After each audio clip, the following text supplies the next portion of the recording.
भगवान के प्रति द्वेष होने के कारण हम भौतिक जगत में आए हैं। भगवत गीता यही कहती है, जो बद्ध जीवात्मा भौतिक जगत में आया है उसका एक ही कारण है, इच्छा और द्वेष। भगवान के प्रति इच्छा और द्वेष।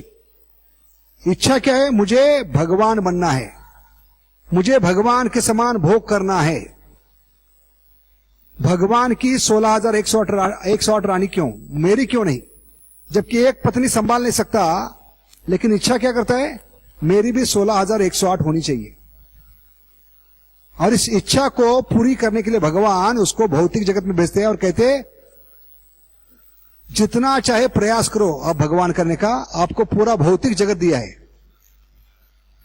और इसलिए भगवान हमें भौतिक जगत में भेजते हैं हमारी इच्छा पूरी करने के लिए। ये इच्छा क्या है? काम, काम वासना है। काम का मतलब क्या है? स्त्री पुरुष का आकर्षण नहीं, सिर्फ काम का मतलब है भगवान से जो भी अलग इच्छा है भोग करने की, उसको काम कहा गया। Any desire to enjoy separate from Krishna is called as lust. Any desire to enjoy separate from Krishna is called as kaam. इसलिए काम और प्रेम में जमीन आसमान का फर्क है। क्योंकि भौतिक जगत में क्या है? जो प्रेम है उसका परिवर्तित रूप है। हरे कृष्णा, बातचीत मत कीजिए, कृपा करके बातचीत मत कीजिए। तो गोपियों का जो है भगवान के प्रति प्रेम है, क्योंकि उसमें स्वार्थ नहीं है, भगवान के संतुष्टि के लिए है। जब हमारी इंद्रिया, हमारा शरीर भगवान के संतुष्टि के लिए इस्तेमाल करते हैं तो उसको प्रेम कहते हैं। कृष्णेर इंद्रिय प्रीति तारे भले प्रेम, हाँ, आत्मेंद्रिय प्रीति तारे भले काम। तो खुद के संतुष्टि के लिए इंद्रिया, मन, शरीर इस्तेमाल करते हैं तो उसको काम कहते हैं, अपनी भोग इच्छा पूरी करने के लिए। लेकिन भगवान की भोग इच्छा पूरी करने के लिए जो हम इंद्रियों को इस्तेमाल करते हैं उसको प्रेम कहते हैं। तो प्रेम और काम में जमीन आसमान का फर्क है। तो यहां पर देखते हैं कि हमारा जो संबंध है भगवान के प्रति, वो जोड़ने के लिए हम निरुत्साही क्यों हैं? क्योंकि हम भगवान की शरण नहीं जाना चाहते, भगवान की सेवा नहीं करना चाहते। और इसलिए क्योंकि हमें भगवान के प्रति द्वेष है। अगर मैं भगवान नहीं बनता तो भगवान की सेवा भी नहीं करूंगा मैं, मुझे खुद भगवान बनना है। इसलिए जीवात्मा में शरणागति बहुत मुश्किल है। क्यों? क्योंकि शरणागत होंगे तो भगवान की सेवा करनी पड़ेगी, भगवान की इंद्रियों को संतुष्ट करना पड़ेगा, और अपनी इंद्रिय संतुष्टि बाजू में रह जाएगी। इसलिए भगवान के प्रति द्वेष क्यों है आज हम देखेंगे। तो शुरुआत में भगवान के प्रति द्वेष होती है, और ये द्वेष के कारण भगवान से संबंध जोड़ने में हम हमेशा निरुत्साह होते हैं। तो शुरुआत में भगवान कृष्ण के प्रति द्वेष, भक्तों के प्रति द्वेष, ये दिखाई पड़ता है धीरे धीरे। तो यहां पर दोष का मूल कारण क्या है? कि दोष एक लक्षण है उस बीमारी का, जिस बीमारी का नाम है द्वेष। तो द्वेष बीमारी है और उसका लक्षण क्या है? दूसरों में दोष देखना। तो द्वेष क्या है आज हम चर्चा करेंगे। तो पहला प्रश्न है, भक्ति में आने के बाद भी द्वेष क्यों नहीं जाता? क्योंकि आचार्य कहते हैं 6 अनर्थ है। कौन कौन से अनर्थ है हमें? षड्रिपु, काम, क्रोध, लोभ, मद, मोह, मत्सर्य। मत्सर का मतलब है द्वेष। तो पहले 5 भगवान की सेवा में लगा सकते, पहले 5 अनर्थ भगवान की सेवा में लगाकर उनका शुद्धिकरण कर सकते हैं। लेकिन 5वां जो है वो भगवान की सेवा में नहीं लगा सकते हम। इसलिए ये बहुत कठिन है द्वेष से बाहर निकलना। इसलिए कई जन्मों से हम भौतिक जगत में सड़ रहे, क्योंकि द्वेष भगवान की सेवा में नहीं लगा सकते हम। द्वेष भक्त, ये द्वेष जो है वो हमें क्या करना पड़ता है? उसको द्वेष से ऊपर उठना पड़ता है, उसको भगवान की सेवा। तो इसके 3 कारण बताए। भक्ति में आने के बाद भी द्वेष हमारा क्यों नहीं जाता भगवान के प्रति और भक्तों के प्रति? तो पहला है गुरु की आज्ञा का पालन न करा, गुरुर अवज्ञा। क्योंकि गुरु किसके प्रतिनिधि है? भगवान के प्रतिनिधि। तो भगवान डायरेक्ट हमें आकर नहीं बताएंगे, गुरु के माध्यम से बताएंगे। तो उनकी आज्ञा का पालन करके हम द्वेष से बाहर निकल सकते हैं, क्योंकि जो भी भगवान कह रहे हैं वो गुरु के माध्यम से हमें बताया जा रहा है। तो हम डायरेक्टली भगवान को फॉलो कर रहे हैं, इसलिए भगवान के प्रति द्वेष कम होगा अगर हम गुरु की आज्ञा का पालन करेंगे। यस्य प्रसादात भगवत प्रसादो यस्य प्रसादात न गति कुतोपि। दूसरा है, अभक्तों का संग करना हमें छोड़ देना चाहिए, क्योंकि जो भगवान कृष्ण के भक्त नहीं है वो पूरी तरह से भगवान के प्रति द्वेष करते हैं। और जितना द्वेष उतना भगवान के प्रति आकर्षण कम होगा, उतना हम भगवान से दूर जाएंगे। हाँ, इसलिए ऐसे अभक्तों का संग त्यागना चाहिए। असत्संग त्याग ए वैष्णवाचार। वैष्णव का आचार क्या होना चाहिए? असत्संग त्यागना चाहिए। क्योंकि जितने भौतिक जगत के लोगों का संग करेंगे हमारी द्वेष भावना बढ़ेगी, अपराध बढ़ेंगे, मत्सर बढ़ेगा और अनर्थ बढ़ेंगे। नहीं मिला? और तीसरा और मूल कारण क्या है? हमारी खराब साधना। साधना अगर अच्छी नहीं है तो फिर से बीमारी बढ़ सकती है। इसलिए साधना क्या है? ये हमारे लिए दवाई के समान है, मेडिसिन के समान है। जैसे डॉक्टर कहते हैं समय पे दवाई ले लो, अगर समय पे दवाई नहीं लेते तो क्या होती है? फिर से बीमारी बढ़ सकती है। भले डॉक्टर बढ़िया है, दवाई बढ़िया है, लेकिन समय पे नहीं लेते दवाई, वो गटर में फेंक देते हैं, शोकेस में रखते हैं या देखते बैठते हैं, तो दवाई का असर नहीं होगा। ऐसे हमारी खराब साधना होगी, वो दवाई के समान है। वो अगर समय पे नहीं लेंगे तो क्या होगा? वो बीमारी जो है द्वेष की वो और फैल जाएगी।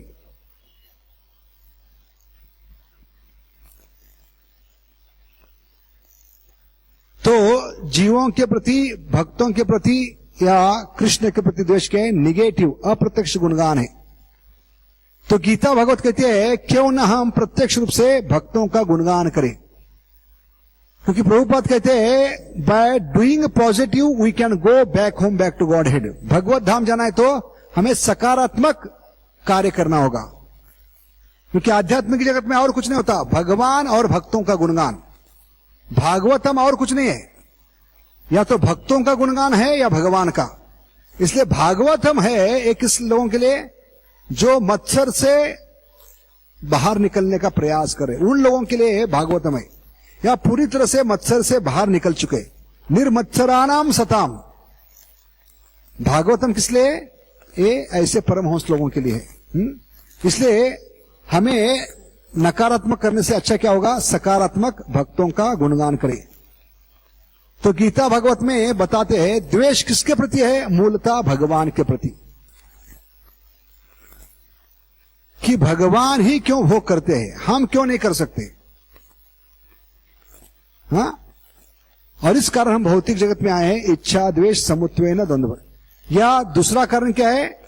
भगवान ने जिनको एम्पावर किया है, विशेष गुण दिए है, विभूति दी है, कला दी है, उनके प्रति द्वेष। किसी को गाने की कला दी है तो उसका द्वेष करते हैं, मुझे भगवान ने गाने की कला क्यों नहीं दी? मैं दिखने में इतना सुंदर हूं, हैंडसम हूं, अगर मेरे पास गाने की कला होती तो कितने लोगों को मैं आकर्षित करता। ये तो इतना कुरूप है, दिखने में काला है, लेकिन भगवान को अक्ल नहीं, उसको गाने की कला दी, मुझे गाने की। इसलिए भगवान के प्रति द्वेष, भगवान में दोष, भगवान के प्रति अपराध, ये शुरू होते हैं। तो भगवान के प्रति द्वेष कभी करते हैं जब हम दूसरों में अच्छे गुण देखते हैं जो हमारे पास नहीं है, तो द्वेष भावना ऊपर आती है। इसलिए यहां पर एक श्लोक आती है 10वें स्कंद में, 10वें अध्याय में 41वां श्लोक। ये बहुत ही सुंदर श्लोक है। यद यद विभूति मत सत्वम श्रीमद ऊर्जितम एवा, कि भगवान पार्शल है, भगवान ने मुझे ये गुण नहीं दिया। लेकिन हमें क्या सोचना है? भगवान कितने कृपालु है, मैं इस गुण के लिए नालायक हूं, अभी मैं योग्य नहीं हूं। अगर एक गुण मेरे पास होता तो मैं गलत इस्तेमाल करता और इस गुण के कारण शायद मैं भक्ति से दूर भी जाता, क्योंकि मैं जब गाऊंगा तो दूसरों को आकर्षित करने के लिए गाऊंगा और फिर से भगवान से दूर जाऊंगा, इसलिए भगवान ने नहीं दिया। ये सोचना चाहिए। हम क्या सोचते हैं कि भगवान ने मुझे क्यों नहीं दिया, और भगवान के प्रति द्वेष करना शुरू करते या उस भक्त के प्रति द्वेष करना शुरू करते। तो एक गलत धारणा। इसलिए हमें जानना चाहिए कि द्वेष किसके प्रति है, मूलतः भगवान के प्रति या उन जीवों के प्रति जिन्हें भगवान ने कृपा से विशेष ऐश्वर्य गुण कला दी है। माइक नहीं है प्रभु जी, माइक नहीं है।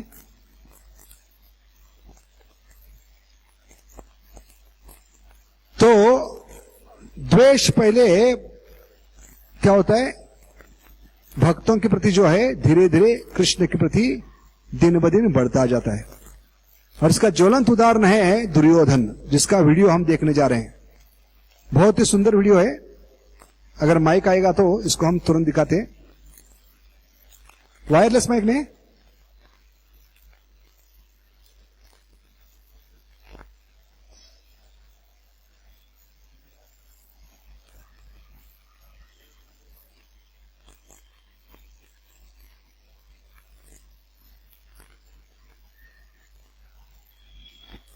वो माइक कहां तक आता है, दूसरा वो माइक कहां तक आता है, लेके आओ। यहां वो स्पीकर रखते हैं।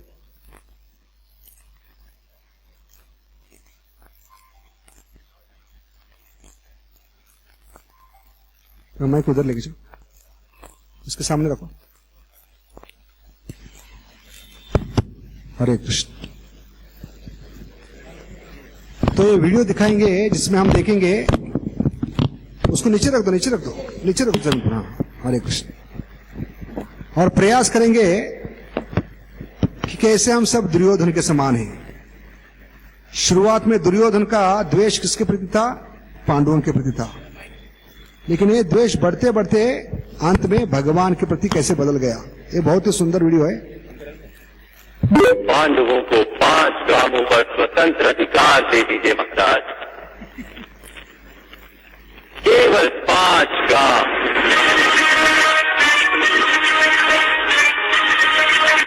तो ये प्रसंग क्या है, भगवान अभी शांति दूत बनकर कुरुक्षेत्र का युद्ध रोकने के लिए असत सभा में आए, कुरु सभा में आए हैं।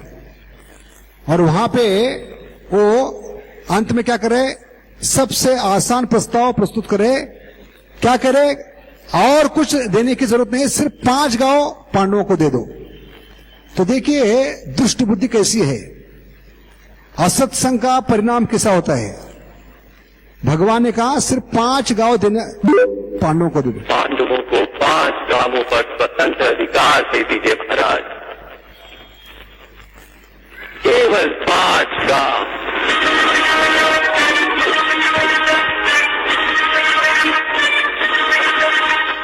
लेकिन दुर्योधन किसके संग में है, असत संग में है। सबसे बड़े भगवान के द्वेषी कौन है, मामा शकुनी। तो मामा शकुनी कैसे दिखते हैं, भगवान भले सत्कार्य करने के लिए जा रहे हैं, उसमें भी वो गलती ढूंढ रहे हैं। इसलिए द्वेषी व्यक्ति का स्वभाव क्या है, भक्ति ठाकुर कहते कि हमेशा सत्कार्य में भी क्या देखना, गलती देखना। जैसे भगवान सत्य कार्य करने जा रहे हैं, इस युद्ध को रोकने का प्रयास कर रहे हैं, शांति प्रस्ताव प्रस्तावित करे, लेकिन यहां पर शकुनी उसमें भी गलती ढूंढ रहा है भगवान के इस सत्कार्य में।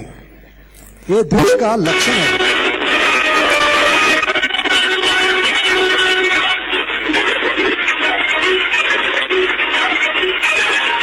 आवाज क्लियर क्यों नहीं, आवाज क्लियर नहीं। मुझे वासुदेव का ये सुझाव मुझे प्रतीत हो रहा है, ये छल है अंगराग, छल है। वासुदेव पांडव पुत्रों को 5 गांव दिलाकर स्वतंत्र अधिकार दिलाना चाहते हैं। देखिए दुष्ट व्यक्ति का, द्वेषी व्यक्ति का हमेशा दिमाग टेढ़ा चलता है। भले भगवान अच्छा कार्य करने के लिए है, सत्य कार्य, लेकिन मामा क्या सोच रहे हैं, 5 गांव क्यों मांग रहे? क्योंकि 5 गांव देंगे तो स्वतंत्र होंगे और फिर से हमें आक्रमण करेंगे, और इस प्रकार वो किसी न किसी हालत में हम पर आक्रमण करना चाहते हैं। ये भावना शकुनी की है। इसलिए हमने बताया भक्तों के प्रति द्वेष क्यों होता है, क्योंकि हम असत्संग में होते हैं। इसलिए असत्संग का प्रभाव दुर्योधन पे किस प्रकार होता है हम देखने जा रहे हैं।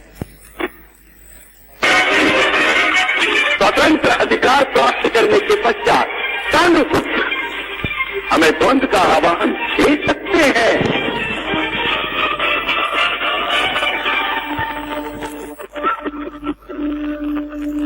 अर्थात वासुदेव कृष्ण किसी भी परिस्थिति में महाराज धृतराष्ट्र के 100 पुत्रों को और जो पांडवों के समक्ष रणभूमि में खड़ा करना।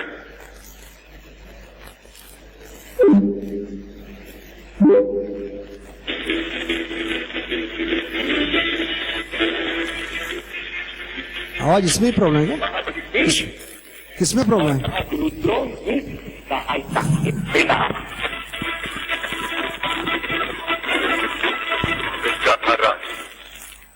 यदि धृतराष्ट्र पुत्र पांडवों के समक्ष खड़े होंगे तो सबसे आगे स्वयं मैं खड़ा रहूंगा, उनका कवच बनकर। मैं इस शांति प्रस्ताव को अपनी सहमति केवल इस आयुध को टालने के लिए दे रहा हूं, अपने रक्षण के विचार से। यहाँ बताने का उद्देश्य क्या है? अंत में दुर्योधन 5 गांव के लिए भी तैयार नहीं होते। दुर्योधन कहते 5 गांव क्या, सुई के नोक पर जितना जमीन आ सकता है उतना भी मैं पांडवों को नहीं देख सकता। तो इस प्रसंग में हम देखने जा रहे हैं कि दुर्योधन का द्वेष कितना है पांडवों के प्रति।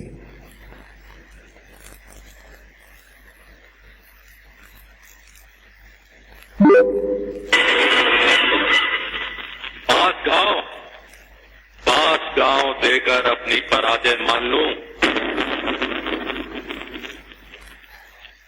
मेरे हृदय में भय है उन पांडवों का, ये स्वीकार कर लो।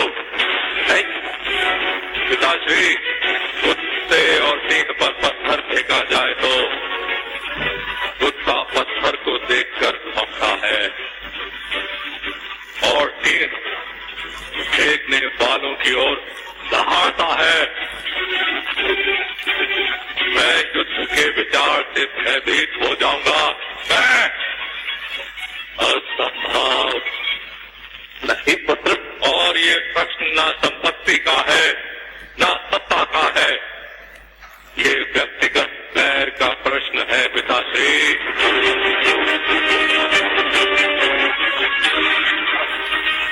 जब तक पांडु तो दुर्योधन क्या करे, ये सत्ता का प्रश्न ही, ये व्यक्तिगत प्रश्न है, क्योंकि अभी वो बदले की भावना पर उतर गए, खुन्नस की भावना पर। इसलिए 5 गांव क्या, 5 गांव तो छोड़िए, सुई के नोक पर जितना जमीन आ सकता है उतना भी मैं पांडवों को देने के लिए तैयार नहीं।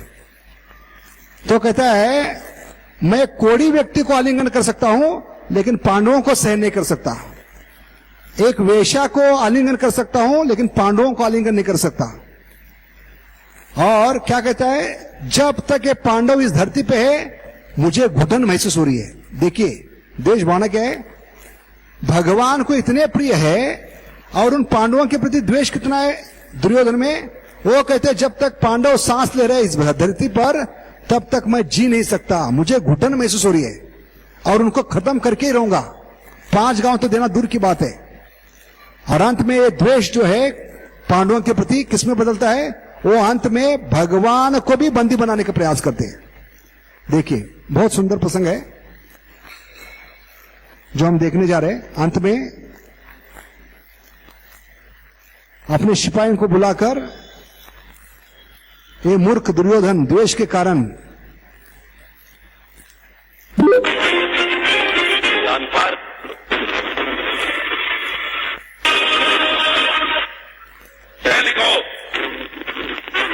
तो द्वेष की चरम सीमा है।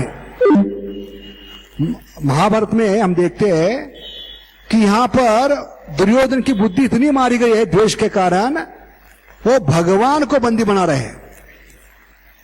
उसको लग रहा मैं यशोदा माई के समान बांध सकता हूं, लेकिन यशोदा माई की स्थिति अलग है, दुर्योधन की स्थिति अलग है। इसलिए भगवान कहते हैं मुझे प्रेमी भक्ति बांध सकते हैं, जो असुर है मुझे कभी बांध नहीं सकते। और वो प्रयास यहां पे कर रहा है दामोदर लीला का मूर्ख दुर्योधन। सैनिकों को बुलाकर भगवान को बंदी बनाने का प्रयास कर रहा है।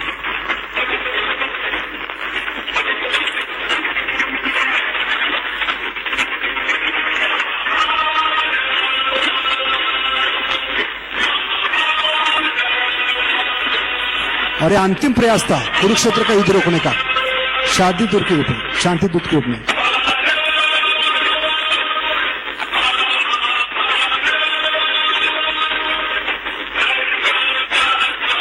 लेकिन भगवान कहते हैं आपके सैनिक मुझे बंदी बना नहीं पाएंगे, क्योंकि वो ये पाप का भार उठा नहीं पाएंगे।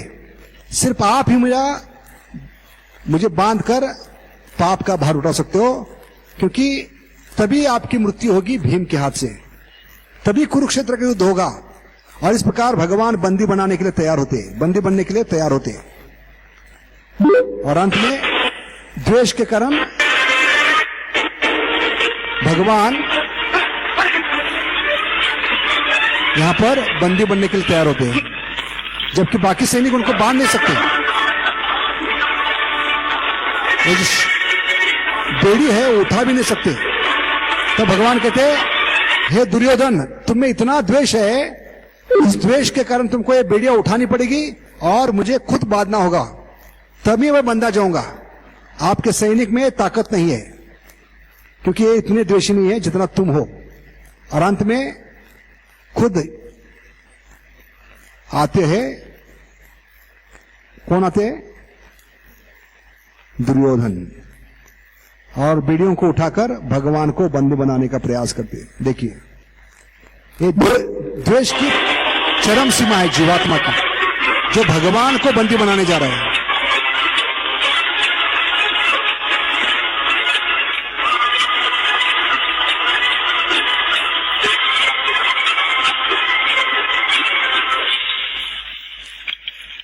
आप थोड़ा इधर बैठेंगे, अरे थोड़ा साइड में।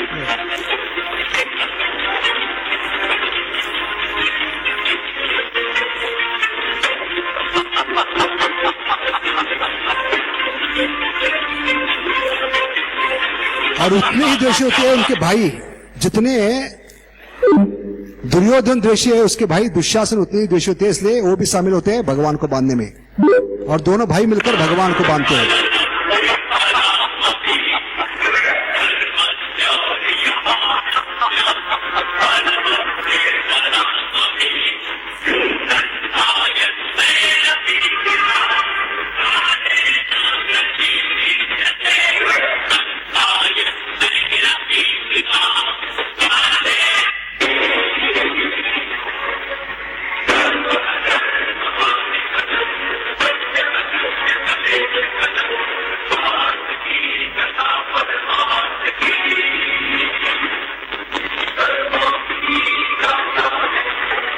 लेकिन अंत में नतीजा क्या होता है? दुर्योधन अपने भाई को ही कैद में देखते हैं, क्योंकि भगवान अपने आप को बदल देते हैं उसके भाई के रूप में, दुशासन। भले भगवान को बांधकर जेल में डाला है और भगवान पे हंस रहा है, लेकिन भगवान को जब लॉकअप में डालते हैं तो क्या देखते हैं? भगवान की जगह अपने भाई को देखते हैं।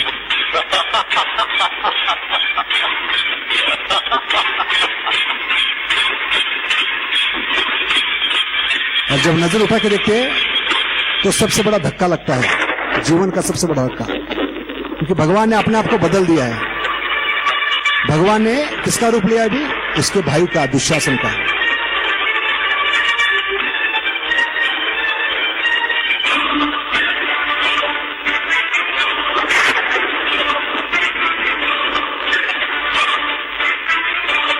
उस समय दुर्योधन को विश्वास नहीं होता कि मैंने तो भगवान को बांधा था, कैद में डाला था, अभी उस जगह भगवान की जगह मेरा भाई दुशासन कैसे आ गया? तो अपने आप को दिलासा देने के लिए आजू बाजू में देखता है, तो जितने भी सैनिक थे वो भगवान का रूप लेते हैं, और भरी सभा में भागते भागते आता है, वो हर जगह भगवान दिखाई पड़ते उसको। और अंत में जब भरी सभा में आता है कौरवों के, तो वहां पे क्या देखता है, भीष्म को भी, द्रोण को, कर्ण को, मामा शकुनी को, जय श्री निताई गौरचंद्र की, शिशु राधा मदन मोहन ललिता विशाखा देवी की, कृष्ण बलराम की, नरसिंह प्रहलाद की। तो इस प्रकार भगवान उसको इतना भ्रम में डालते हैं, क्योंकि उसने द्वेष के कारण भगवान को बंदी बनाने का प्रयास किया था।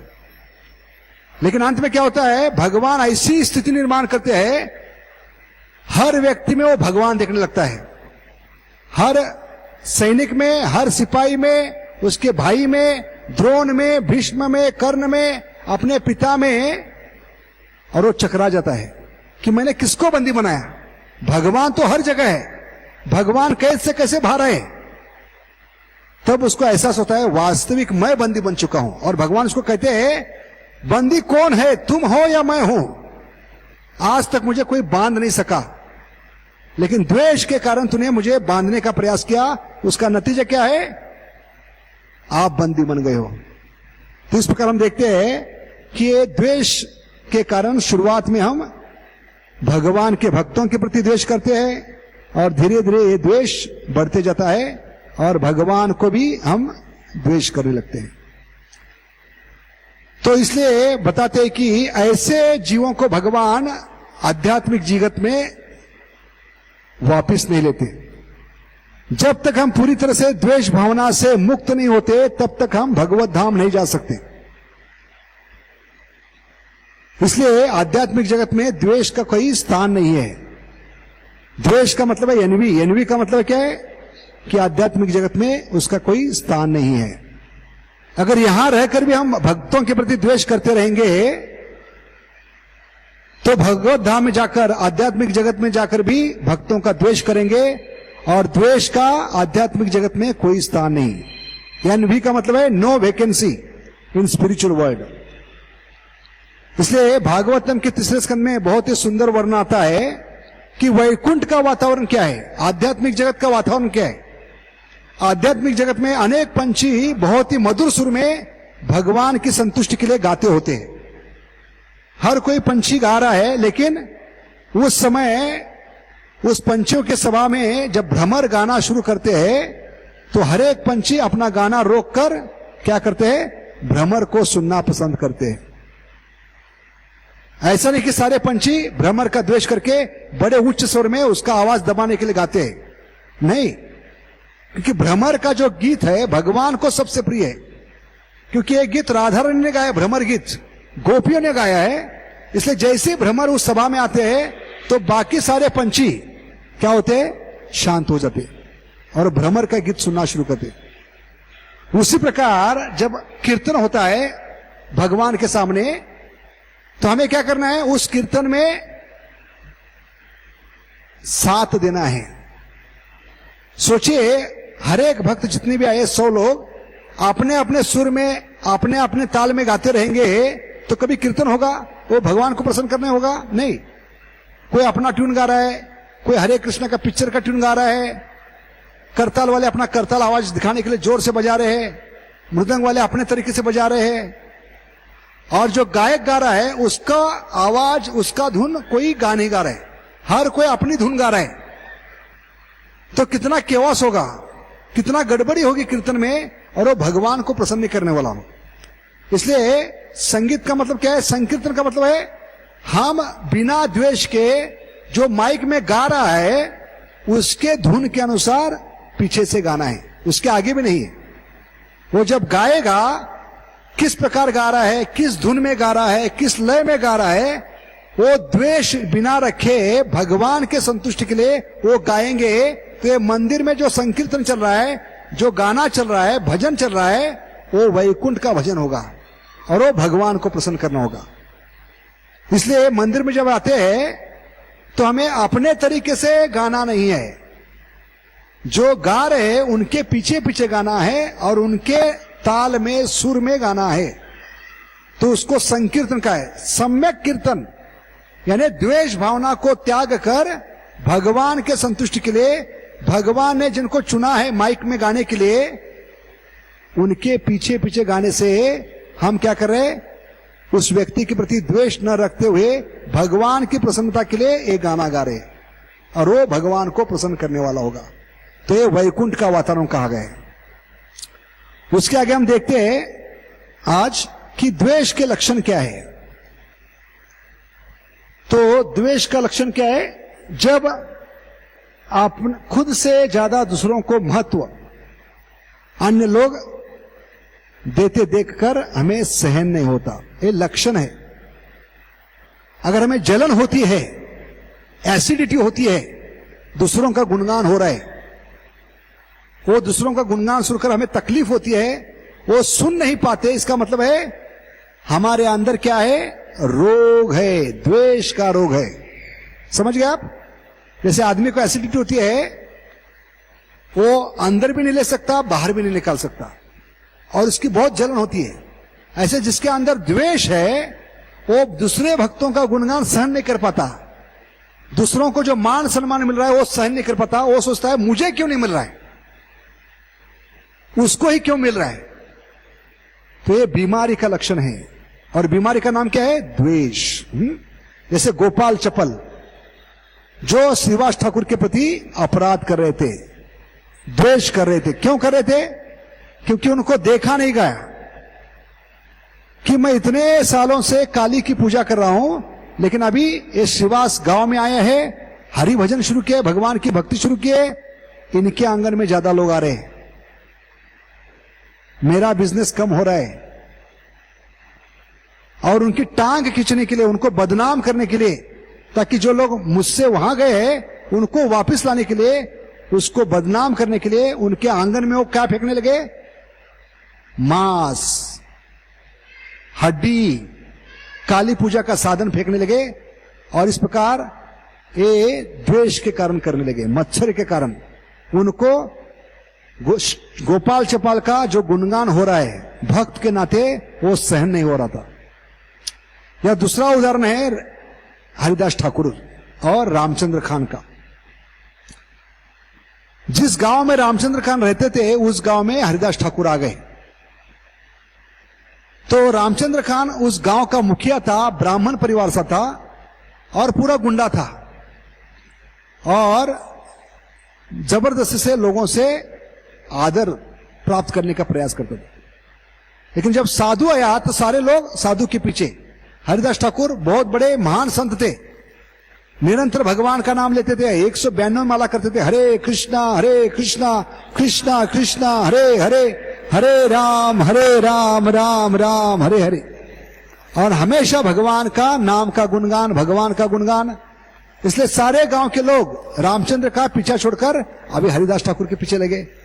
जहां जहां हरिदास ठाकुर जाते थे, सारे गांव के लोग उनके पीछे लगते थे।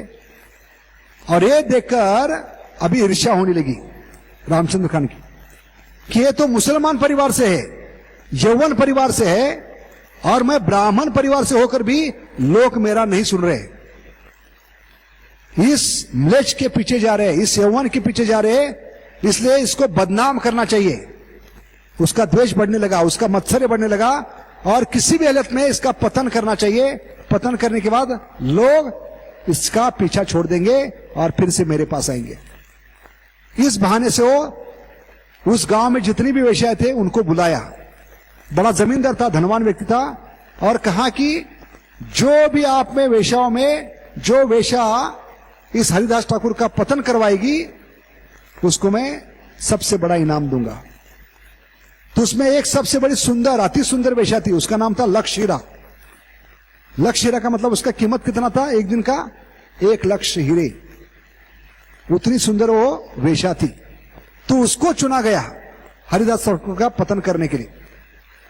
तो पतन करने का कारण क्या था कि लोग इसके पीछे लगे हैं, लोग इसका गुणगान कर रहे, भले ये मुसलमान परिवार से है, तो इसको क्या करना है, नीचे खींचना है। और इस प्रकार उन्होंने वेश्या को हरिदास ठाकुर के पास भेजा। लेकिन हरिदास ठाकुर में कोई ईर्ष्या नहीं थी, द्वेष नहीं था। उन्होंने उल्टा उस वेश्या को 3 रात निरंतर 3 रात भगवान का नाम सुनाया और 3 दिन में वो वेश्या भक्त बन गई, साध्वी बन गई। वेश्या होने के बाद भी उसने मुंडन किया 3 दिन के बाद, सफेद कपड़े पहनकर, और जो भी धन संपत्ति थी वेश्या के व्यवसाय में बनाई थी, कमाई थी, उसको बेचा नहीं, उसको लोगों में बांटा। कितना परिवर्तन देखिए, क्योंकि एक प्रामाणिक साधु का संग करने से उसमें परिवर्तन आया। और इस प्रकार रामचंद्र खान की जो योजना थी वो असफल हो गई। द्वेष के कारण वो हरिदास ठाकुर का पतन करवाना चाहता था।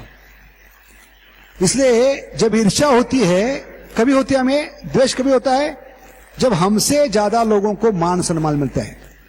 भले हमसे वो नीच परिवार में है, हमसे छोटे हैं, हमसे हमारे बाद में आए हैं, तो हमें ईर्ष्या होती है कि मैं इतना बड़ा हूं, लोग मेरा क्यों गुणगान नहीं करें। तो द्वेष का मूल कारण है, लक्षण है, खुद से ज्यादा दूसरों को महत्व अन्य लोगों से प्राप्त होते देखकर सहन न करना।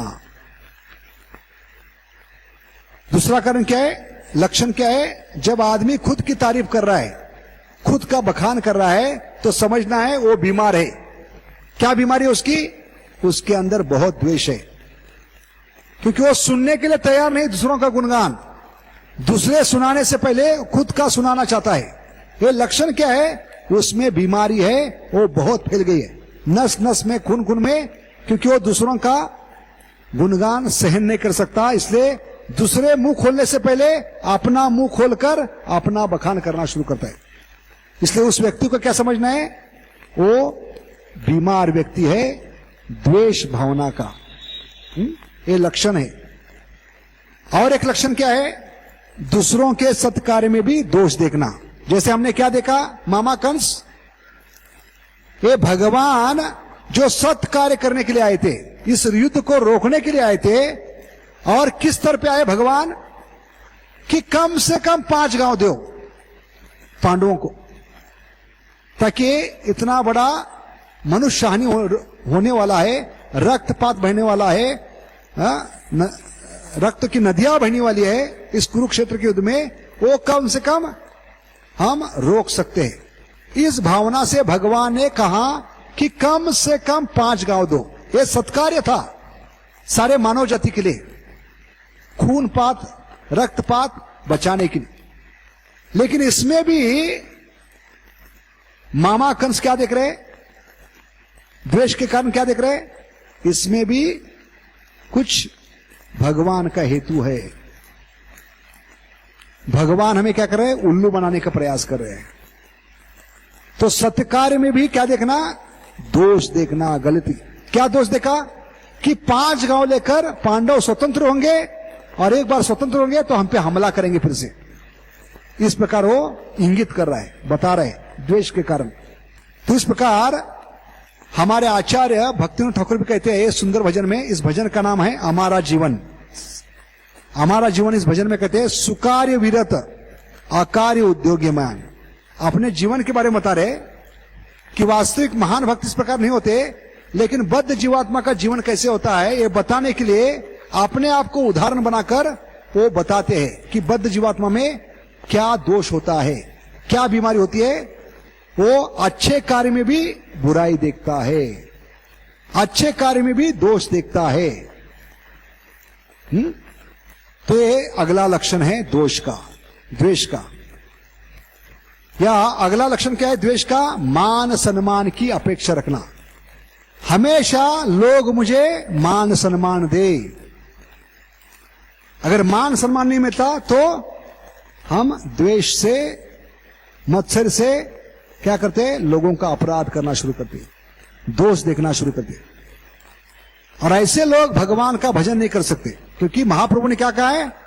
हमें मान सम्मान की अपेक्षा न रखते हुए तृणादपि सुनीचेना तरोरिव सहिष्णुना अमानीना मानदा।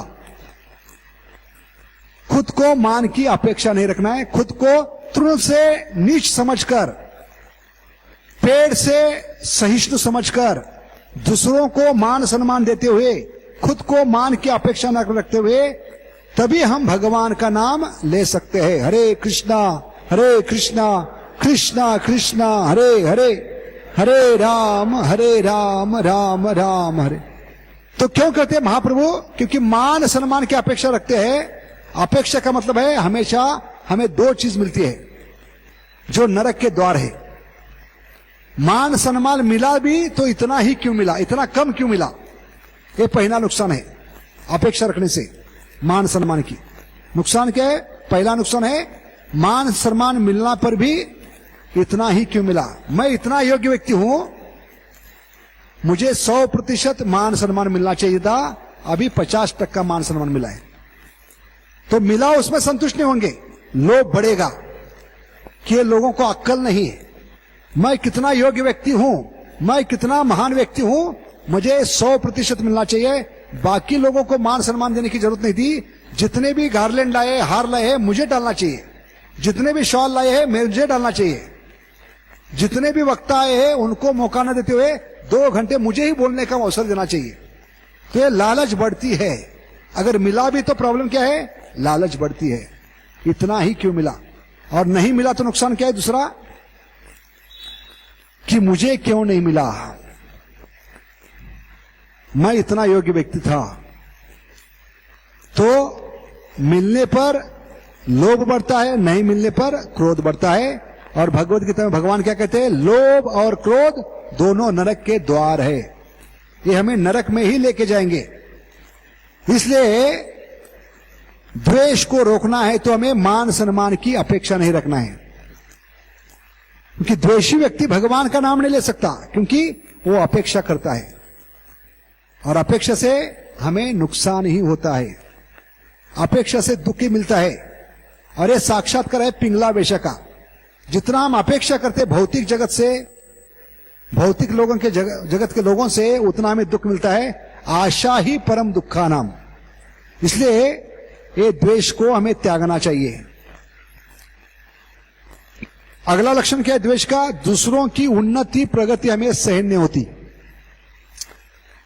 वो तो कल आया भक्ति में, लेकिन इतना अच्छा जप कर रहा है, इतना अच्छा श्लोक बोल रहा है, हाँ, इतनी अच्छी सेवा कर रहा है, इतना अच्छा गा रहा है, तो वो सहन नहीं होता।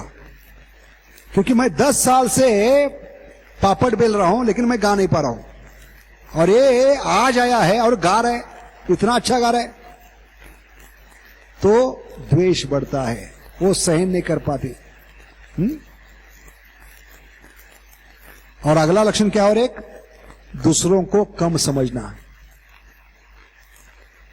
हाँ, खुद को सबसे ऊंचा समझना और दूसरों को कम समझना, ये लक्षण है द्वेष का। हमें दूसरों को हमेशा मान सम्मान देना चाहिए। जैसे हम अपेक्षा करते हैं मान सम्मान की खुद के लिए, ऐसे दूसरों को भी मान सम्मान देना चाहिए, तभी हम भक्त बन सकते हैं। लेकिन हमेशा खुद के लिए मान सम्मान की अपेक्षा करेंगे, लोग मेरा गुणगान करें, लोग मुझे बड़ा समझे, नहीं। भक्ति के में आने के बाद बॉस बॉसों बॉस नहीं, ये भौतिक जगत में होता है बॉस बॉसों बॉस। भक्ति में क्या है? दास दासों दास। हम भक्तों के दासों के दास है। इसलिए हमें क्या करना है? नम्र बनना है। नम्र बनना है तो हमें नीचा स्थान लेना पड़ेगा। हमें कभी खुद को बड़ा नहीं समझना है, हाँ, दूसरों से हमें कम समझना है। क्योंकि भौतिक जगत में क्या होता है? हर कोई खुद को वीआईपी समझता है। वीआईपी का मतलब क्या है? वीआईपी का मतलब क्या है? वेरी इंपॉर्टेंट पर्सन, है कि नहीं? Very important person. लेकिन भक्ति में क्या है? वीआईपी का मतलब वेरी इनसिग्निफिकेंट पर्सन। तो दोनों वीआईपी है। भौतिक जगत में हर कोई खुद को वीआईपी क्या समझता है? मैं बहुत ही महत्वपूर्ण व्यक्ति हूं, वीआईपी, वेरी इंपॉर्टेंट पर्सन। लेकिन भक्ति में आने के बाद वो नम्र बनता है, द्वेष भावना को त्याग देता है, तो क्या होता है? उसको पता चलता है मैं एक तुच्छ जीवात्मा हूं, है कि नहीं? क्योंकि जीवात्मा का आकार कितना है, साइज कितना है? जीवात्मा तृण से भी नीच है। क्यों बताते? हमें तृण से भी नीच बनना है। क्यों बताते? अगर जीवात्मा का साइज लेंगे तो कितना है भगवत गीता के अनुसार? हमारे केश होते हैं, केश का जो ऊपरी भाग है केशाग्र कहते हैं, उसके अगर 10,000 टुकड़े करेंगे तो सबसे जो छोटा टुकड़ा है वो उसके भी छोटा हमारा आत्मा होता है, जीवात्मा। तो इतना छोटा 1/10,000 tip of the hair is the size of the soul. आत्मा का साइज क्या है? 1/10,000 of the tip of the hair. तो इतना छोटा आत्मा है और उस घास का साइज क्या है? हमसे बड़ा है कि नहीं? घास तिनका। तो बड़ा कौन है? तिनका है कि हम है? इसलिए शास्त्र कहते हैं हमें तिनके से नम्र बनना है, खुद को नीच समझना है।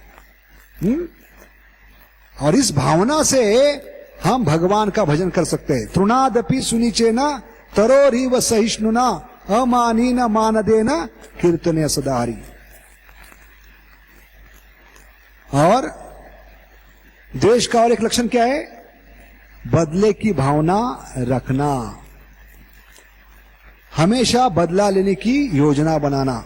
इसने मुझे ऐसा कहा, उसे मैं देख लूंगा। या खुन्नस की भावना रखना, तो ये भी द्वेष का लक्षण है। और इस कारण हम भक्ति में हमारा मन नहीं लगा सकते, क्योंकि पूरा हमारा मन किसमें होगा? चिंतन। 24 घंटा सोचेंगे, प्लानिंग करेंगे, स्कीमिंग करेंगे, योजना बनाएंगे, उसको कैसे नीचे खींचना है। उसने सबके सामने मुझे बेइज्जत किया, अभी बदले की भावना आ गई कि उसको नीचे खींचना है, उसको बदनाम करना है। तो हमेशा हमारी नजर किस पे रहेगी? वो कभी गलती करेगा उस पे नजर होगी। और 24 घंटे उस पे नजर रख रहे, तो जब कभी करेंगे, भागवतम कभी पढ़ेंगे, मंदिर कभी जाएंगे, 24 घंटे बदले की भावना। और इससे भजन नहीं होगा, इससे दिन ब दिन द्वेष की भावना बढ़ती जाएगी। और ये भावना अंततः भगवान के प्रति भी बदला लेने की होगी। जैसे हम इस वीडियो में देखे कि अंततः पांडवों के प्रति जो द्वेष था वो किसमें बदल गया? भगवान के प्रति। उसने भगवान को भी बंदी बनाने का प्रयास किया। देखिए द्वेष किस हद तक हमें ले जाता है। इसलिए इस द्वेष की भावना को हमें त्यागना चाहिए, क्योंकि द्वेष क्या है? ये लक्षण है उस बीमारी का। तो आगे हम देखेंगे आज कि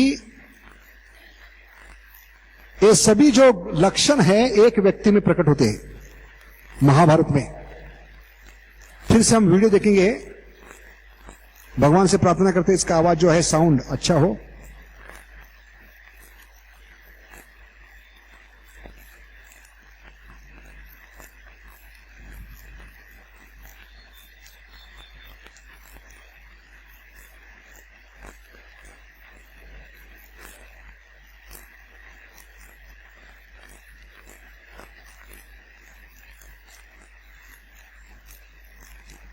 चालू है?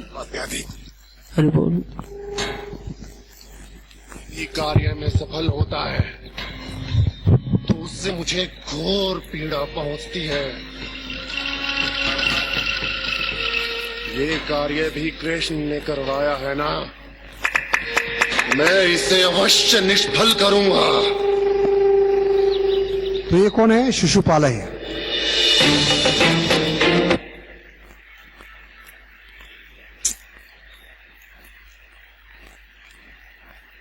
तो दो द्वेषी लोग मिलते हैं तो कैसे प्लानिंग करते हैं, योजना बनाते हैं, भक्तों को बदनाम करने के लिए, भगवान को बदनाम करने के लिए। ये प्रसंग है राजस्व यज्ञ के पहले दुर्योधन और शिशुपाल एक साथ मिले हैं। तो दो मिलते हैं तो किस प्रकार प्लानिंग करते हैं देखिए। युवराज शिशुपाल, आप केवल भोजन पचाने के लिए अपशब्द बोलते हैं या इस यज्ञ से आपको भी कोई दुख है? दुख नहीं, अत्यधिक दुख है। कृष्ण किसी भी कार्य में सफल होता है तो उससे मुझे घोर पीड़ा पहुंचती है। देखिए क्या भावना है शिशुपाल की। इसलिए शिशुपाल कौन है? मूर्तिमंत स्वरूप है। भगवान को जिस भी कार्य में सफलता मिलती है तो मुझे जलन होती है, वो मैं सहन नहीं कर पाता, शिशुपाल कह रहे हैं। अत्यधिक दुख है। कृष्ण किसी भी कार्य में सफल होता है तो उससे मुझे घोर पीड़ा पहुंचती है।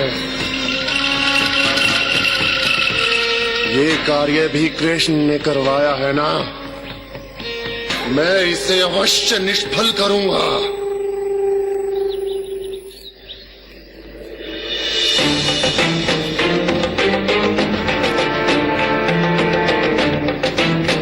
और इस प्रकार राजसी यज्ञ में दोनों प्रवेश करते हैं, शिशुपाल और दुर्योधन। तो यहां पर दुर्योधन क्या कर रहा है?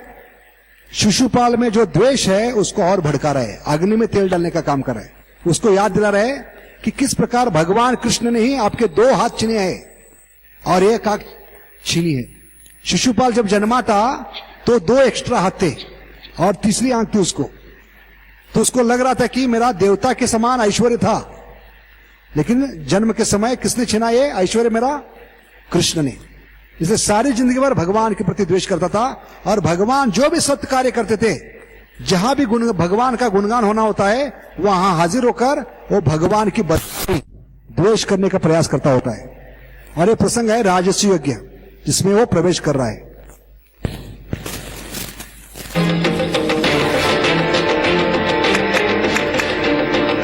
और उसमें आग, उस आग में तेल डालने का काम शिशुपाल कर रहा है। क्या हो गया? वासुदेव के पिता जैसे पांडवों के मामा हैं, वैसे ही आपके भी मामा है ना, तो फिर उनके साथ ऐसा व्यवहार क्यों? देखिए कितना दुर्योधन चालाक है, कपटी है। समय आने पर उसको याद दिला रहे कि भगवान ने आपका क्या छीना है। वो कह रहे जैसे पांडवों के मामा है वैसे आपके भी मामा है, लेकिन फिर भी आपका द्वेष क्यों है? तो उसको भड़का रहे हैं अग्नि में तेल डालकर। तब शिशुपाल क्या कहते? देखिए क्यों द्वेष करता है भगवान का। अरे हाँ, मैं तो भूल गया था, आपके जन्म के समय आपकी सारी शक्तियां छीन ली थी वासुदेव कृष्ण ने। ऐसी कथाएं सुनी थी हमने। 4 भुजाओं और तीसरी आंख के साथ जन्मा था मैं। देवताओं जैसा ऐश्वर्य था मेरा, और इस कृष्ण ने न जाने कौन सी माया की, इसने मेरी सारी शक्तियां छीन ली। दोनों भुजाएं और तीसरी आंख। यदि जगत में मेरा कोई शत्रु है तो ये दुष्ट कृष्ण।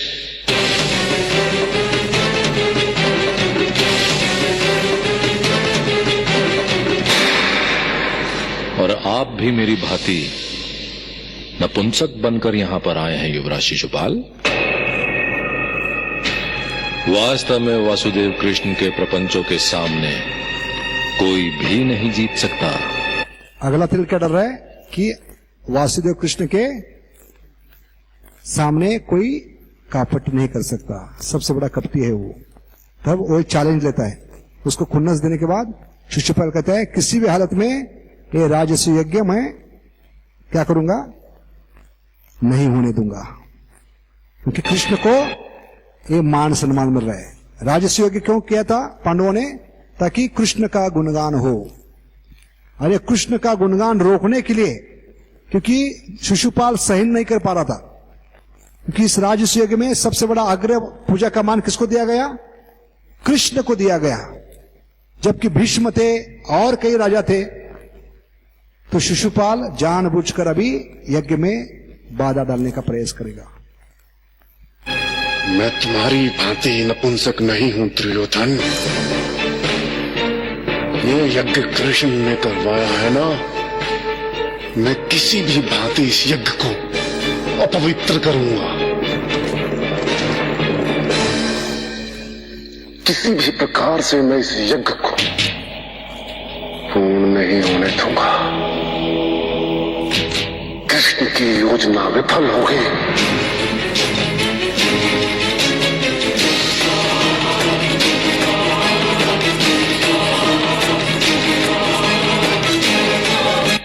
ऐसे हर एक जो द्वेषी व्यक्ति है भौतिक जगत में आया है, वो भगवान के हर एक सत्य कार्य के पीछे क्या करता है, हाथ धोके पड़ता है। वो विफल बनाने का प्रयास करता है। हम भी सब शिशुपाल के समान है। और आगे जाकर देखते हैं किस प्रकार ये शिशुपाल इस यज्ञ में बाधा डालने का प्रयास करता है। वो सिर्फ देख रहा है कि इस यज्ञ में गलती कभी होगी, और गलती क्या ढूंढते हैं कि अंत में युधिष्ठिर महाराज ऐलान करते हैं इस राजस्व यज्ञ में अग्रसेन, जो अग्र पूजा का मान किसको दे रहे हैं हम, जो निष्कलंक है भगवान, उनको दे रहे हैं। ये सुनते हुए शिशुपाल का दिमाग गरम हो जाता है और वो उस गलती को पकड़कर भगवान को गालियों के गालियों पर गाली देना शुरू करता है। और भगवान ने कितना गाली सहन करने के लिए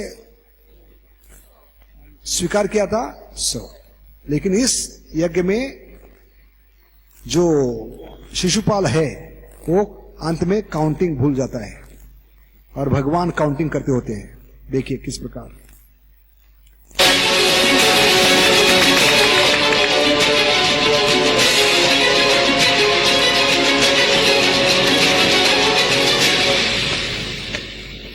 फिर से दुर्योधन याद दिला रहे, यज्ञ पूर्ण होने आया है। यज्ञ पूर्ण होने के लिए आया, अभी तक आपने कुछ किया नहीं, कुछ करो। तो द्वेषी लोग हमेशा गलती ढूंढते होते। कहां भक्त लोग गलती करेंगे और इस यज्ञ में हम क्या करेंगे, बाधा डालेंगे। युवराज शिशुपाल, आपने इस यज्ञ को अभी तक दूषित नहीं किया है। अभी कुछ और विधियां बची हैं युवराज दुर्योधन। पहले युधिष्ठिर राज्यासन पर बैठेगा, फिर उसका अभिषेक होगा, फिर वो उपस्थित राजाओं और ऋषियों को अर्घ्य देगा, और यदि अर्घ्य देने से पूर्व रात को ये यज्ञ रुक जाए तो उसे असफल ही कहा जाता है युवराज दुर्योधन। और इतने बड़े आयोजन में एक दो भूल तो रह ही जाती है। तो गलती का मौका देख रहे हैं, भूल की मौका देख रहे हैं, और इस प्रकार मैं वो भूल ही ढूंढ रहा हूं युवराज।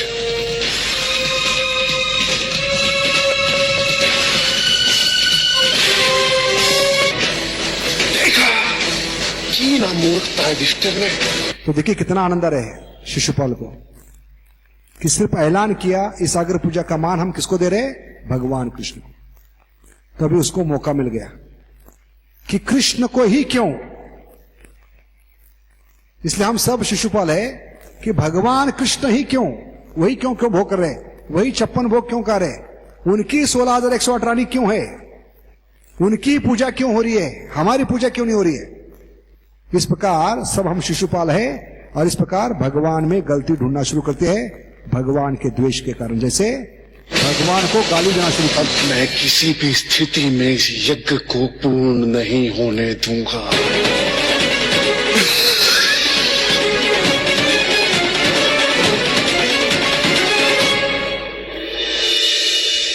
ये सम्राट युधिष्ठिर, जैसे भगवान की पूजा हो रही है अग्र पूजा, तो बाद में वो बाधा डालते हैं और उसके बाद एक के बाद एक भगवान को गाली देना शुरू करते चक्रवर्ती सम्राट पर एक मूर्ख का अंकुश हो। और देखा यहां पर अपने कमर में मोर पंख लगा के आया है।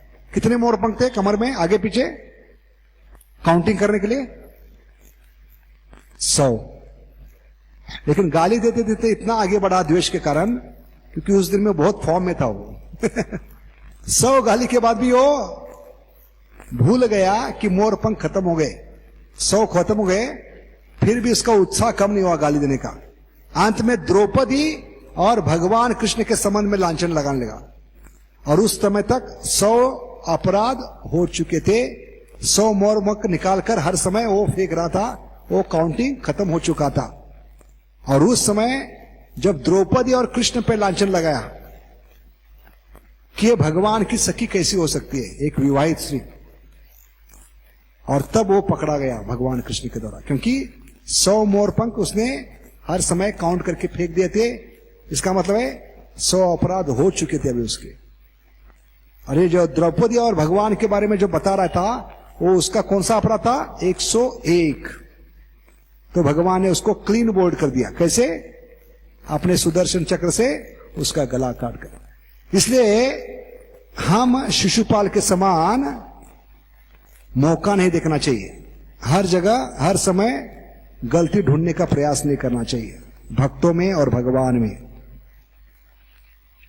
तो ये लक्षण अगर प्रकट हो रहे हैं तो हम समझना चाहिए हमें सबसे बड़ी बीमारी लग चुकी है। उस बीमारी का नाम क्या है? द्वेष। और आगे बढ़ते हम देखते हैं इस लक्षण के बाद कि ये जो द्वेष है उसके कारण हम भौतिक जगत में कैसे सड़ रहे हैं। भौतिक जगत में हम आए हैं और भौतिक जगत में सड़ रहे हैं, इसका कारण एक ही है, हमने अभी तक भगवान के प्रति द्वेष भावना को त्याग नहीं दिया। तो यहां पर बताते हैं, बहुत ही सुंदर प्रवचन था ये। हिज होलनेस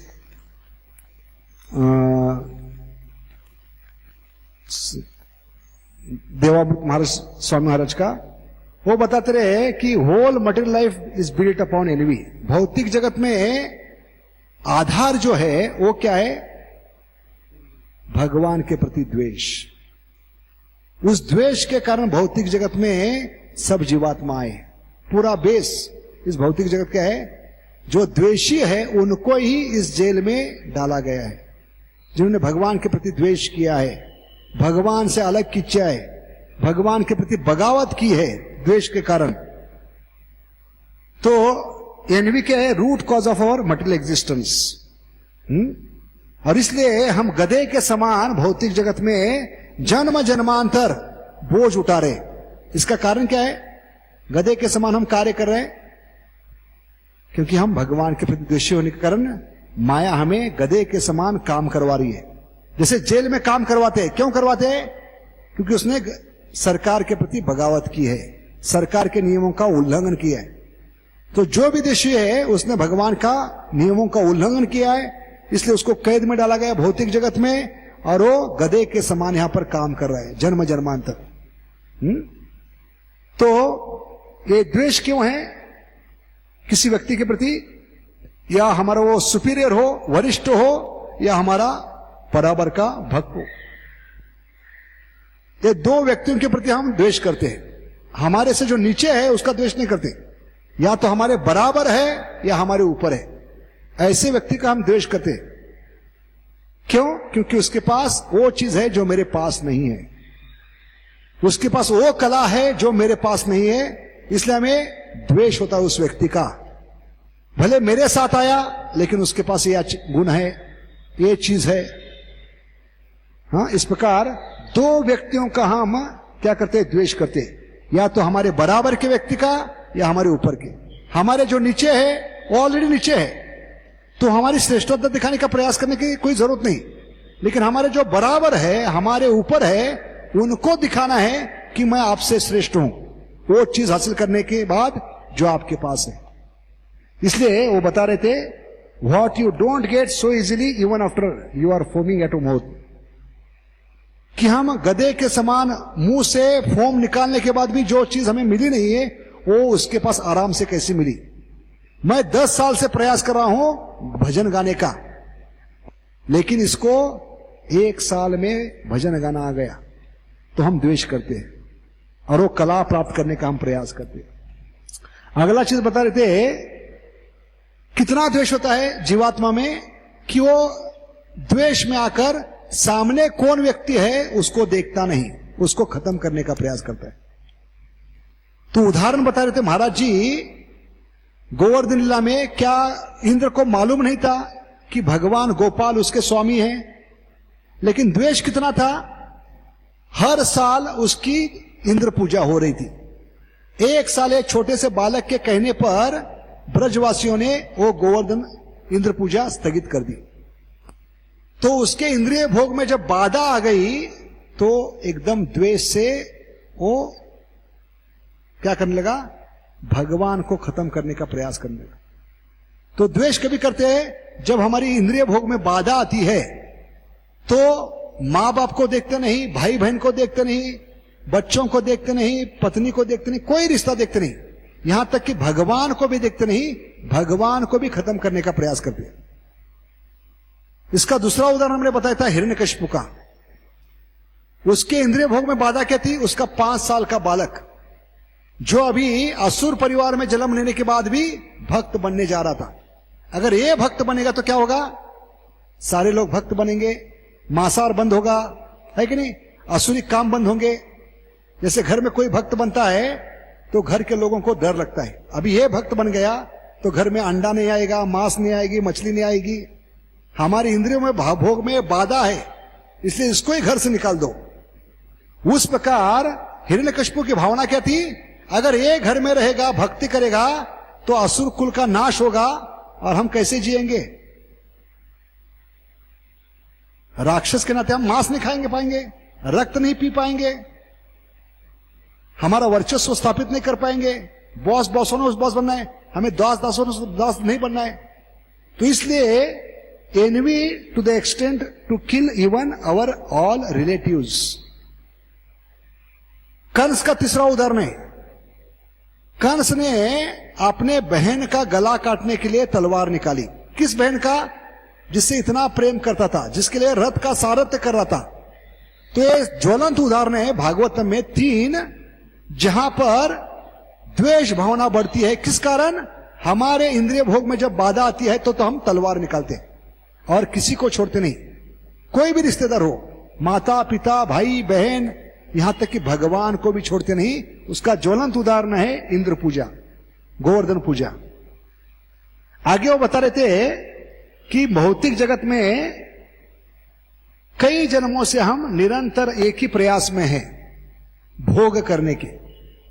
लेकिन क्योंकि हम भगवान नहीं है इसलिए हम भोग नहीं कर सकते, और क्योंकि हम भोग नहीं कर रहे इसलिए भगवान से द्वेष कर रहे। 84 लाख योनि में प्रयास किया लेकिन एक जन्म भी सफल नहीं हुए, लेकिन आराम से 56 भोग खा रहे, रोज इनकी पूजा हो रही है, रोज इनका डांस हो रहा है, इसलिए भगवान के प्रति द्वेष बढ़ने लगता है।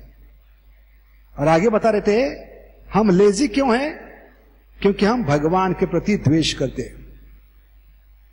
और जब हमें पता चलता है कि भगवान एकमात्र भोक्ता है, हम क्या है उनके भोग के लिए बनाए हैं, तो हम कहते हैं क्यों मैं उनके लिए भोग बनूं? इतने सारे सेवा कर रहे ना, करने दो, एक नहीं करेगा तो क्या फर्क पड़ेगा?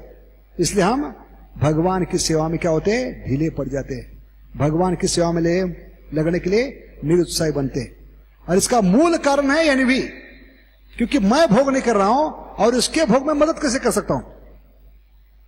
भौतिक जगत में देखते नहीं, अगर मेरा घर नहीं बन रहा है तो इसका घर कैसे बनेगा?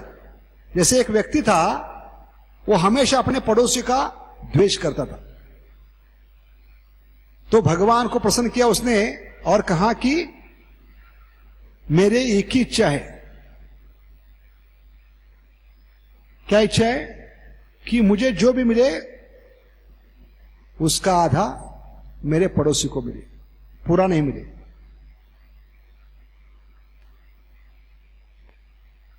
क्या था वो वरदान?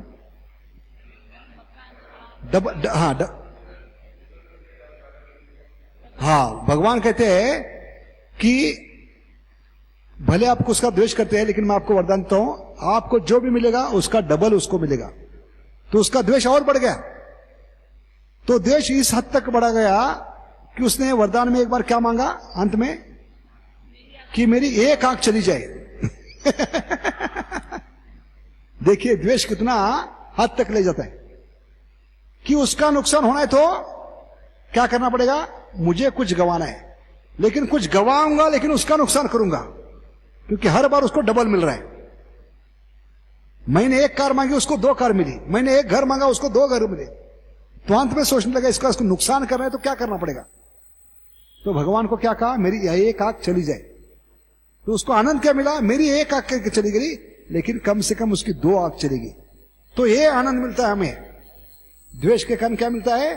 कि उसका कम से कम जो नुकसान हो गया, भले मेरा नुकसान हो गया लेकिन उसका डबल नुकसान हो गया। तो देखिए इस प्रकार की भावना होती है, इसलिए हम भगवान की सेवा में नहीं लग पाते। तो कह रहे थे हमारे जो भी प्रयास है जीवन में, वो प्रयास क्या है, कैसे भगवान बने। भगवान बनने का मतलब ये भगवान के प्रति द्वेष, मुझे भगवान बनना है। और इसलिए हर एक जीवात्मा आया है भौतिक जगत में भगवान बनने के लिए,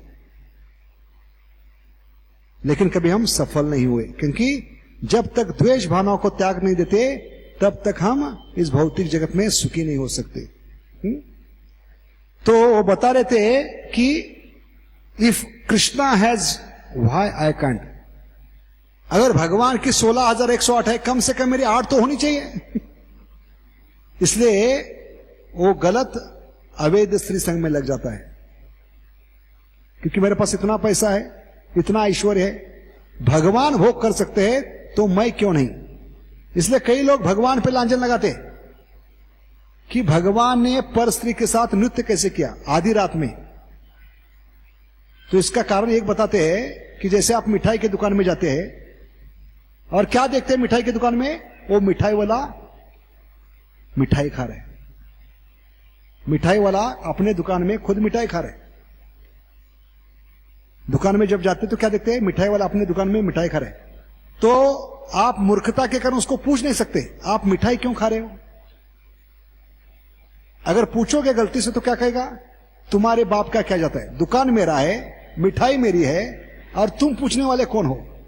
ऐसे भगवान पूछ सकते हैं, जो कहते हैं कि भगवान पर स्त्री के साथ नृत्य क्यों करते हैं, रासलीला क्यों करते हैं, भगवान उस मिठाई वाले के समान कह सकते हैं। हर एक स्त्री मेरी क्या है, संपत्ति है, मेरी प्रकृति है। हर एक जीव मैंने अपने भोग के लिए बनाया है। भगवान ने जो भी चीज बनाई है भौतिक जगत में उनके भोग के लिए। भोक्ताराम यज्ञ तपसम सर्वलोक महेश्वरम। तो भगवान कहेंगे तुम्हारी पत्नी भी मेरी संपत्ति है, मेरी अमानत है, तुमने बनाया उसको, मैंने बनाया उसको, और मेरे भोग के लिए वो प्रकृति है, मैं पुरुष हूं, एकमात्र मैं भोगता हूं। यहां तक कि तुम भी पूछने वाली भी प्रकृति हो, तुम्हें मेरे भोग के लिए बनाए हो, तो तुम्हें पूछने का हक क्या है। इस प्रकार यहां पे देखते हैं कि द्वेष के कारण कभी कभी लोग कहते हैं भगवान ही क्यों भोग कर रहे, हम क्यों नहीं कर सकते भोग, ये द्वेष के कारण। अगर कृष्ण कर रहे हैं रासलीला तो हम भी करेंगे रासलीला। लेकिन क्या संभव है, कलयुग में एक पत्नी संभालना मुश्किल है। हाँ, तो because of envy we are getting frustration. तो ये निष्फलता क्यों है, क्योंकि हम एनवी के कारण भगवान के प्रति कंपटीशन कर रहे, स्पर्धा कर रहे। इस स्पर्धा में कभी हम सफल नहीं होंगे। तो कहते हैं उनका निष्कर्ष क्या है, अगर मैं नहीं कर सकता इसका मतलब है कृष्ण भी नहीं कर सकते। और इसलिए भगवान नहीं है और कोई क्या नहीं है, सुप्रीम गॉड नहीं है। तो इस प्रकार। और तीसरा कह रहे थे, वो बता रहे थे अगला point, you are disturb by something which you don't like. किसी को अगर आप पसंद नहीं करते